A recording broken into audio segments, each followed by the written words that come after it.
आज है 11 अगस्त 2023 दिन शुक्रवार। Welcome back to clean news MP. चलिए देखते हैं मध्य प्रदेश की 25 फटाफट बड़ी खबरों को। इससे पहले आप न्यूज को कहां से देख रहे हैं हमें कमेंट में बताना बिल्कुल ना भूलें। साथ ही हमारे फेसबुक पेज को भी फॉलो करें। फेसबुक पेज का लिंक डिस्क्रिप्शन में दिया गया है। मोदी की मन की बात कार्यक्रम पर मध्य प्रदेश में बनेगा इतिहास। 100 घंटे लगातार चलेगा सेमिनार। प्रधानमंत्री श्री नरेंद्र मोदी के मन की बात कार्यक्रम को लेकर Guinness book of world record making marathon seminar Ravindra Bhavan Bhopal में 23 अगस्त से 27 अगस्त तक 100 घंटे लगातार चलेगा। मन की बात के 100 एपिसोड पूर्ण होने के बाद task international public policy research centre यह आयोजन करेगा।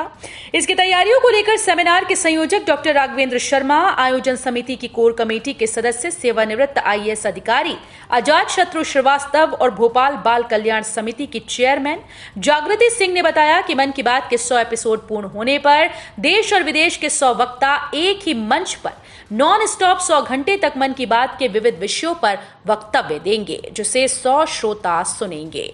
हर एक वक्ता के सामने नए 100 श्रोता होंगे।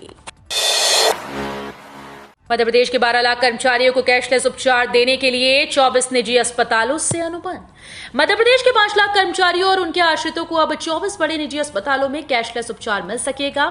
स्वास्थ्य विभाग ने इन अस्पतालों के साथ अनुबंध किया। ये वो अस्पताल हैं जिनके पास national accreditation board for hospitals का प्रमाण पत्र है। गंभीर बीमारियों के खर्च की चिंता होगी दूर, शिवराज सरकार देगी आर्थिक सहायता। मध्य प्रदेश में स्वास्थ्य सुविधाओं के बुनियादी ढांचे को मजबूत करने और आधुनिक स्वास्थ्य सुविधाएं देने के लिए प्रदेश सरकार लगातार प्रयास कर रही है। हालांकि प्रदेश में कई लोग ऐसे भी हैं जो महंगे इलाज का खर्च नहीं उठा पाते। ऐसे लोगों की समस्या को दूर करने और उन्हें बेहतर स्वास्थ्य सुविधा देने के लिए शिवराज सरकार प्रदेश में एक योजना चला रही है, जिसका नाम राज्य बीमारी सहायता निधि योजना है, जिसके तहत बीपीएल कार्डधारी मरीज को चिन्हित गंभीर बीमारियों के उपचार के लिए 2 लाख रुपए तक की आर्थिक सहायता उपलब्ध कराई जाती है। मध्य प्रदेश के उच्च शिक्षा मंत्री डॉक्टर मोहन यादव से की प्राध्यापकों ने 10,000 एजीपी देने की मांग। मध्य प्रदेश के उच्च शिक्षा मंत्री डॉक्टर मोहन यादव गुरुवार को जबलपुर आए। सर्किट हाउस में सुबह प्राध्यापकों से मिले। इस दौरान शासकीय प्राध्यापक शिक्षक संघ ने डॉक्टर यादव का पुष्प गुच्छ भेंट कर स्वागत किया। प्राध्यापकों ने 10,000 एजीपी देने की मांग की। इंदौर का सर्वश्रेष्ठ मास्टर प्लान बनाने का संकल्प लिया। 100 साल की बनेगी योजना। इंदौर उत्थान अभियान के संयोजक अजीत सिंह नारंग ने कहा कि इंदौर का मास्टर प्लान अच्छा होगा तो शहर तीव्र गति से विकास करेगा। इससे सुविधाएं बढ़ेंगी, जिससे देश विदेश के निवेशक इंदौर से प्रभावित होंगे। अंतर्राष्ट्रीय निवेशकों के आने से व्यापार और रोजगार दोनों बढ़ेंगे। हम प्रधानमंत्री के स्वच्छता के संदेश को आगे बढ़ाएंगे। भोपाल मेट्रो सुभाष नगर से आरकेएमपी तक बिछाई पटरी। राजधानी भोपाल में मेट्रो ट्रेन का ट्रायल रन सितंबर के आखिरी सप्ताह में होगा। इसके चलते स्टेशन निर्माण और पटरी बिछाने के काम में तेजी लाई गई। सुभाष नगर से रानी कमलापति रेलवे स्टेशन तक एक तरफ पटरी बिछाई जा चुकी है। अब दूसरी ओर इतनी ही लंबाई में पटरी बिछाई जा रही है। सितंबर के दूसरे सप्ताह में यह काम हर हाल में पूरा करने का टारगेट है, ताकि आखिरी सप्ताह में मेट्रो का ट्रायल रन हो सके। इसलिए अगस्त में ही पटरी बिछाने का पूरा काम करने का टारगेट है। मतदाताओं के घर चाय पीने जाएंगे बीजेपी कार्यकर्ता।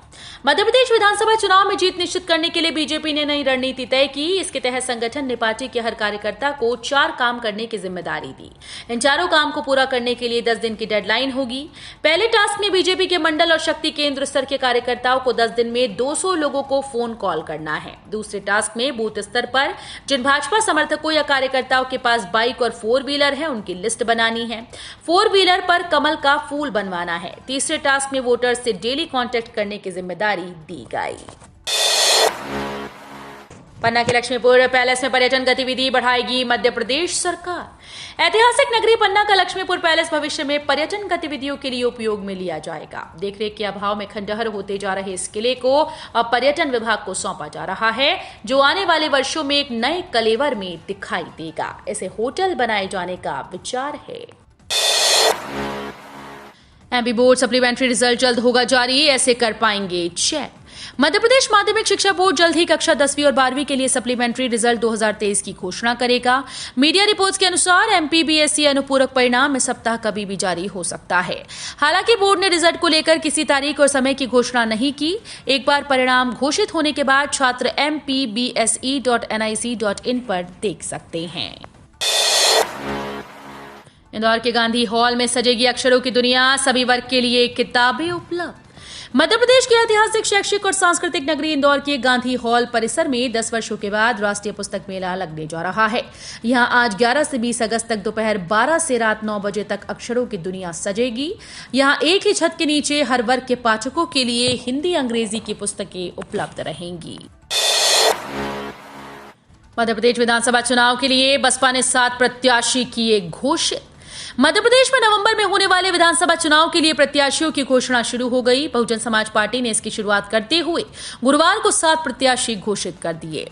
इसमें रीवा जिले के सिरमौर और सेमरिया, सतना के रामपुर, बघेलान और रैगांव, छतरपुर की राजनगर, मुरैना की दिमनी और निवाड़ी जिले की निवाड़ी विधानसभा सीट शामिल हैं। नर्सिंग छात्र संगठन ने की Madhya Pradesh nurses registration council के प्रशासक को बर्खास्त करने की मांग। नर्सिंग छात्र संगठन ने चिकित्सा शिक्षा मंत्री विश्वास सारंग को पत्र लिखकर Madhya Pradesh nurses registration council के प्रशासक डॉक्टर योगेश शर्मा को बर्खास्त करने की मांग की है। उन्होंने कहा कि इनके कार्यकाल में नर्सिंग के हालात बद से बदतर हो रहे हैं और वो एक भ्रष्ट, तानाशाह व अयोग्य प्रशासक हैं। इसी के साथ उनके कार्यकाल में अनियमितताओं का आरोप लगाते हुए उच्च स्तरीय कमेटी बनाकर जांच की मांग भी की गई।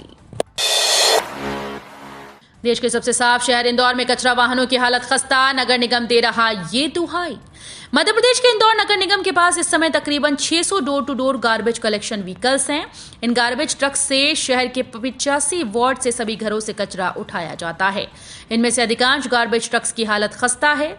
आलम यह है कि ज्यादातर अक्सर खराब हो जाते हैं, जिन्हें टोइंग वाहनों से टो करके ले जाना पड़ता है। देश के सबसे साफ सुथरे शहरों में शुमार इंदौर के कचरा वाहनों की हालत खुद कचरे जैसी है। महू-रीवा एक्सप्रेस में लंबी प्रतीक्षा, प्रतिदिन चलाने की जरूरत। इंदौर में रहने वाली विंध्यवासी लंबे समय से महू-रीवा एक्सप्रेस को 7 दिन चलाने की मांग की जा रही है। सप्ताह में 3 दिन चलने वाली ट्रेन को नियमित करने की मांग को लेकर विद्यांचल सोशल ग्रुप के प्रतिनिधिमंडल ने रेलवे बोर्ड के चेयरमैन अनिल कुमार लाहौटी से मुलाकात की। इसमें ट्रेन को सप्ताह में 7 दिन चलाने की मांग रखी गई है। महू से रीवा के बीच चलने वाली गाड़ी संख्या 11703, 11704 को नियमित करने की मांग की गई। एमजीएम महाविद्यालय में नए पाठ्यक्रमों को मंजूरी। एमए अंग्रेजी और संस्कृत के साथ संगीत सीख सकेंगे युवा। शहर और ग्रामीण अंचलों से शहर के सबसे पुराने महात्मा गांधी महाविद्यालय में आने वाले छात्र छात्राओं के लिए राहत की खबर है। लंबे इंतजार के बाद महाविद्यालय की जन भागीदारी समिति के प्रस्ताव पर मध्य प्रदेश शासन उच्च शिक्षा विभाग ने महात्मा गांधी स्मृति स्नातकोत्तर महाविद्यालय में नए पाठ्यक्रमों को मंजूरी दी। नए पाठ्यक्रमों में बीबीए के अलावा नए बीए संगीत, एमए अंग्रेजी, एमए संस्कृत की पढ़ाई भी हो सकेगी। विधानसभा चुनाव के लिए बीजेपी ने बनाया ये बड़ा प्लान, कार्यकर्ताओं को दिए ये टास्क।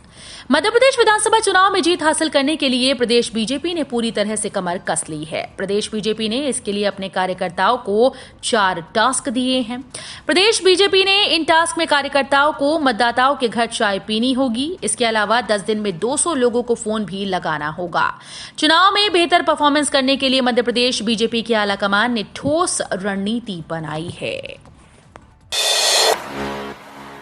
SGSITS में नई शिक्षा नीति 1 सितंबर से।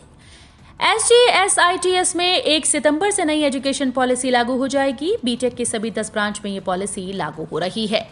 खास बात यह है कि नई पॉलिसी लागू होते ही इंजीनियरिंग कोर्सेज में मल्टीपल एक्सीट सिस्टम भी शुरू हो जाएगा। 2023-24 के सत्र में जो छात्र पढ़ाई छोड़ेंगे उन्हें सर्टिफिकेट, सेकेंड ईयर में डिप्लोमा और थर्ड ईयर में माइनर डिग्री दी जाएगी। मध्य प्रदेश में आंशिक बादल छाए रहेंगे, तेज वर्षा के आसार नहीं। मध्य प्रदेश के मौसम को प्रभावित करने वाली कोई मौसम प्रणाली वर्तमान में सक्रिय नहीं है। मानसून द्रोणिका भी अपनी सामान्य स्थिति से ऊपर बनी हुई है। इस वजह से प्रदेश में मानसून की गतिविधियों में कमी आने लगी। मौसम विज्ञानियों के मुताबिक वातावरण में नमी बनी हुई है, साथ ही हवाओं का रुख पश्चिमी बना है। इस वजह से अधिकतर जिलों में आंशिक बादल छाए हुए हैं।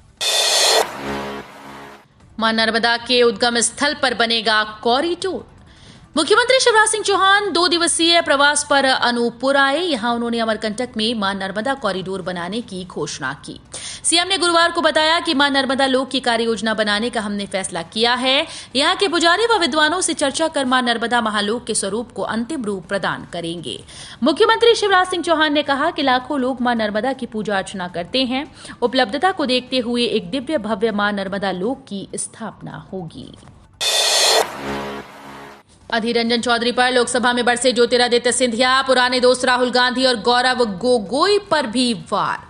लोकसभा में अविश्वास प्रस्ताव पर चर्चा के दौरान केंद्रीय मंत्री ज्योतिरादित्य सिंधिया ने कांग्रेस सांसद अधीर रंजन चौधरी के प्रधानमंत्री नरेंद्र मोदी पर दिए गए बयान को लेकर उन पर हमला किया। अपने भाषण के दौरान उन्होंने पुराने दोस्त राहुल गांधी और गौरव गोगोई को भी निशाने पर लिया। नागरिक उड्डयन मंत्री ज्योतिरादित्य सिंधिया ने राहुल गांधी के दिए गए बयान का जिक्र किया। उन्होंने कहा, कोशिश रहती है कि व्यक्तिगत हमले ना हों। जब राहुल गांधी ने सदन में कहा कि प्रधानमंत्री के लिए मणिपुर हिंदुस्तान का हिस्सा नहीं है। आपके लोन ईएमआई पर राहत या झटका, रेपो रेट पर आ गया आरबीआई का फैसला। महंगाई के मोर्चे पर चिंता के बीच भारतीय रिजर्व बैंक ने मौद्रिक नीति समीक्षा के नतीजों का ऐलान कर दिया है। रिजर्व बैंक के गवर्नर शक्तिकांत दास ने बताया कि रेपो रेट में किसी तरह का बदलाव नहीं किया गया। इसका मतलब हुआ कि रेपो रेट 6.5% पर बरकरार है। रेपो रेट के आधार पर बैंक ग्राहकों को लोन देते हैं। रेपो रेट बढ़ने पर बैंकों को ब्याज दर बढ़ाने का मौका मिल जाता है। वहीं रेपो रेट पे कटौती पर बैंक ब्याज कटौती के दबाव में रहते हैं। बता दें कि केंद्रीय रिजर्व बैंक ने ब्याज दर में बढ़ोतरी का सिलसिला पिछले साल मई में शुरू किया था। बीना-कोटा रेल लाइन का प्रधानमंत्री कल करेंगे लोकार्पण। प्रधानमंत्री नरेंद्र मोदी शनिवार को सागर आ रहे हैं। वे यहां कई परियोजनाओं का शुभारंभ करेंगे। इस मौके पर पश्चिम मध्य रेलवे की बीना-कोटा दोहरीकरण का प्रधानमंत्री लोकार्पण करने जा रहे हैं। वे दोपहर करीब 2:15 बजे प्रधानमंत्री सागर पहुंचेंगे, जहां वे संत शिरोमणि गुरुदेव रविदास जी स्मारक स्थल पर भूमि पूजन करेंगे। करीब 3:15 बजे प्रधानमंत्री धाना में एक सार्वजनिक कार्यक्रम में भाग लेंगे। आज 11 अगस्त को नेता प्रतिपक्ष के क्षेत्र में आएंगे शिवराज व सिंधिया। लहार में सेंध लगाने की कोशिश। मध्य प्रदेश कांग्रेस नेता प्रतिपक्ष डॉक्टर गोविंद सिंह के घर में सेंध लगाने मुख्यमंत्री शिवराज सिंह चौहान आज 11 अगस्त को लहार आ रहे हैं। 5 साल बाद सीएम एक बार फिर से लहार पहुंच रहे हैं। ऐसे में सीएम का यह कार्यक्रम आगामी दिनों में होने वाले विस चुनाव की दृष्टि से काफी महत्वपूर्ण माना जा रहा है। सीएम के साथ केंद्रीय नागरिक उड्डयन और इस्पात विभाग के कैबिनेट मंत्री ज्योतिरादित्य सिंधिया भी रहेंगे। सीएम शिवराज ने की बिजली बिल माफी योजना की घोषणा। मुख्यमंत्री शिवराज सिंह चौहान लाडली बहना योजना के प्रचार प्रसार के दौरान मंच से कई बार इस बात की घोषणा कर चुके हैं कि बिजली के बड़े बिल को छोटा किया जाएगा। जो गरीब बिजली का बिल नहीं भर पाएंगे उनका बिल शिवराज सरकार भरेगी। लेकिन मुख्यमंत्री की घोषणा अभी बिजली विभाग के दफ्तर तक नहीं पहुंच पाई। कांग्रेस इस घोषणा को आड़े हाथों ले रही है। गौरतलब है कि मुख्यमंत्री शिवराज सिंह चौहान ने मध्य प्रदेश के कई जिलों में लाडली बहना योजना का प्रचार प्रसार करते समय मंच से इस बात की भी घोषणा की है कि बिजली के बिल का बोझ गरीब जनता पर नहीं पड़ेगा। सीएम शिवराज ने फिर दिया 1.25 करोड़ से ज्यादा बहनों को तोहफा।